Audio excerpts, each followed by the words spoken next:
अहमदनगरच्या श्रीगोंद्यामध्ये देखील काही तरुणांनी सोशल मीडियावर औरंगजेबाचे उदात्तीकरण करणारी पोस्ट शेअर केल्याप्रकरणी गुन्हा दाखल करण्यात आलाय।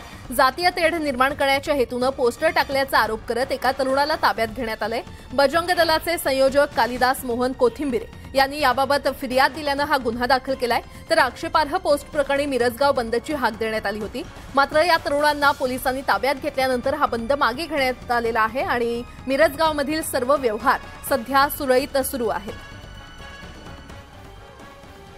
अधिक माहिती देत आहेत आमचे प्रतिनिधी साहेबराव कोकणे आपल्यासोबत जोडले गेलेले आहेत। साहेबराव, मिरजगावमध्ये सध्या काय परिस्थिती आहे?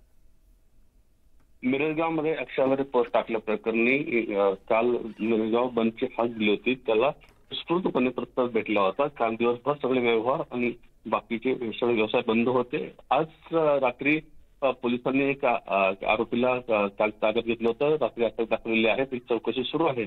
यामुळे रात्री पोलिसांची आणि ग्रामस्थांची बैठक झाली। या बैठकीमध्ये आज बंद मागे घेण्याचा निर्णय झाला होता। त्याप्रमाणे आज सगळे व्यवहार सुरळीत सुरू असून बंद मागे घेतलेला आहे। त्यामुळे या प्रकरणाची अजून पोलीस चौकशी झाली। मुळात अहमदनगर जिल्ह्यामध्ये जवळपास 6 ठिकाणी गुन्हे दाखल झाले आहेत। त्या प्रकरणामध्ये हे श्रीगोंदा मध्येही काल एक गुन्हा दाखल झालेला आहे। तर ह्या सगळ्या प्रकरणामध्ये हे सगळे गुन्हे जे आहेत ते औरंगजेबाचा फोटो टाकल्यामुळे दाखल झाले असून सगळ्या प्रकरणी चौकशी सुरू आहे। या सगळ्या प्रकरणामध्ये आरोपींना पोलिसांनी अटक केली आहे, परंतु टेबल जामीन असल्यामुळे 502, 507 गुन्हे दाखल असल्यामुळे यांना टेबल जामीन मिळतो।